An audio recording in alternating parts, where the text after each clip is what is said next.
গাজীপুরে পিকনিকের বাসে বিদ্যুতায়িত হয়ে মারা যাওয়া আইইউটির শিক্ষার্থী জুবাইর রহমান সাকিবের মরদেহ গ্রামের বাড়ি রাজশাহীর মুরারীপুরে কবরস্থানে দাফন করা হয়েছে। এর আগে রোববার সকালে তার নামাজে জানাজা হয়। এতে অংশ নেন সহপাঠী, বন্ধু ও স্বজনসহ এলাকাবাসী। অবসরপ্রাপ্ত ব্যাংক কর্মকর্তা জাহাঙ্গীর আলম ও স্কুল শিক্ষক ফজিলাতুন্নেসার দ্বিতীয় সন্তান ছিলেন জুবাইর সাকিব।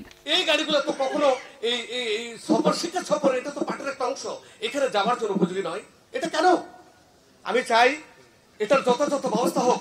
আজকে শুধু এই ঝরে যাওয়া সাকিবের জন্য বলছি না, আগামী প্রজন্মের জন্য বলছি। পিকনিকের বাসে বিদ্যুৎ স্পৃষ্টে নিহত 3 শিক্ষার্থীর মধ্যে একজন ফেনী শহরের মাস্টারপাড়ার নাইম হোসাইন। সরসিদির ফতেহপুর ঈদগাহ মাঠে জানাজা শেষে তার মরদেহ দাফন করা হয়। ফেনী সাউথ ইস্ট ডিগ্রি কলেজের শিক্ষক মীর মোতাহার হোসেন শাহিনের 3 সন্তানের মধ্যে দ্বিতীয় ছিলেন নাইম।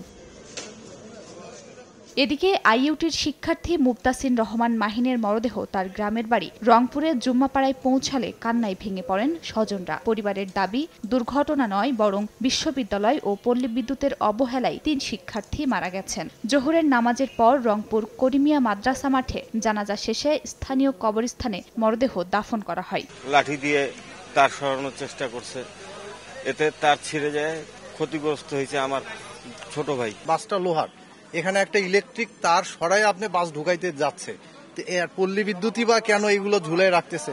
এদিকে পিকনিকে যাওয়ার পথে গাজীপুরের শ্রীপুরে দ্বিতল বাস বিদ্যুতায়িত হয়ে বিশ্ববিদ্যালয়ের 3 শিক্ষার্থীর মৃত্যুর ঘটনায় পল্লী বিদ্যুতের 4 কর্মকর্তা ও 3 লাইনম্যানকে সাময়িক বরখাস্ত করা হয়েছে। একই সঙ্গে ঘটনার প্রকৃত কারণ উদ্ঘাটন ও দায়ীদের চিহ্নিত করতে 8 সদস্যের তদন্ত কমিটিও গঠন করা হয়েছে। খাদিজা স্বপ্না, সময় সংবাদ।